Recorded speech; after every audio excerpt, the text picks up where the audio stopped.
89.9 The Wave, Steve Miliband and Rockin' Me, 7:17 with the Bill Hart Breakfast Show. Mix of sun and cloud before it clears up this morning. High of 23, 16 along the coast, 11 here in downtown Halifax. And it's Bill Hart, it's Rick, and we're all hanging out here. I was just talking about the Facebook other inbox in your messages. And the message that Chuck sent, he responded to a message that I sent back in March. Oh, my. Yes. He thinks you're a snob. Yeah, well, no, he didn't respond to me. Oh, okay. So I think he's a snob. All right, I had apologize. 64 in my box. You didn't even know it existed? No. That's crazy. See? Wow. Yeah, there's going to be a lot of people going to be hitting that and going, Oh. what? Like, no wonder my cousin from my mother's side's not speaking to me anymore. God, gee whiz. So anyway, this morning was eventful.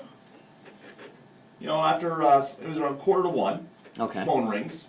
I'm like, as I mentioned earlier, when the phone rings in the middle of the night, something's wrong. Uh-oh, yeah. Either it's a wrong number, or somebody's waking you up to tell you some either bad news or insanely good news. I answer the phone, and I go, hello, and it's my daughter's friend. Okay. And I'm like, oh my gosh, is she okay? And she proceeds to tell me about the colored balls that are popping under her bed.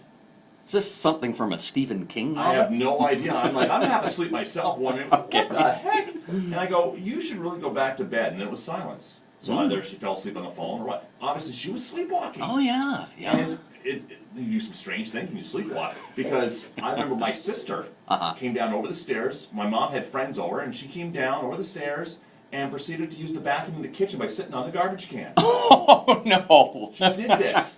Then my wife's family, her aunt, when she was a girl, like back in Newfoundland, in this smaller community, they heated the house with a wood stove. Okay. So every morning it was a job for somebody to take the wood and put it in the stove. She gets up in the middle of the living room, starts stacking wood. She's about to start a fire in the living room while sleepwalking. Oh, boy. Gee, and of course, you are not unfamiliar with the throes of being a sleepwalker. Absolutely, Bill. I was about 8 years old at the time. My parents were having a party. And, of course, they send the children to bed. Yeah. All right. And it's like, okay, all right.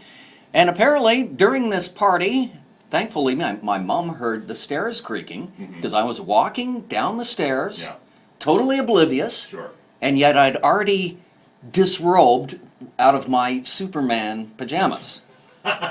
So I'm coming down the stairs faster than a speeding bullet. I bet.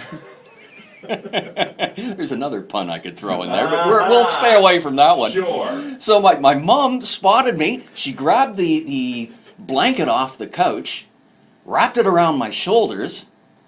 Right, so I was... Let me get this straight. You were naked coming down the Yes. stairs. Okay. Right, and I walked right through the crowd of people in the living room, went into the kitchen, opened the fridge, took out a roast, put it on the kitchen table, and apparently went right back upstairs. I don't know what the big deal is. You did this exact same thing last week. Here?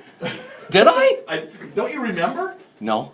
Well, Uh-oh. yeah, didn't you? And I still have a job. Well, you got a meeting with the bosses at 2 o'clock this afternoon. You didn't get that memo? Wow. Oh, great. Sleepwalking stories. We want to hear yours. Sherry shared hers when my brother was little. He sleepwalked at my grandmother's house to what we thought was his bathroom, but it was the stairs. My mother woke up with water running and found him at the top of the stairs peeing down them. He didn't remember a thing the next morning. Oh, boy. Sleepwalking stories, share them with us, 420-8, 420-9283, or post on our 89.9 The Wave Facebook page.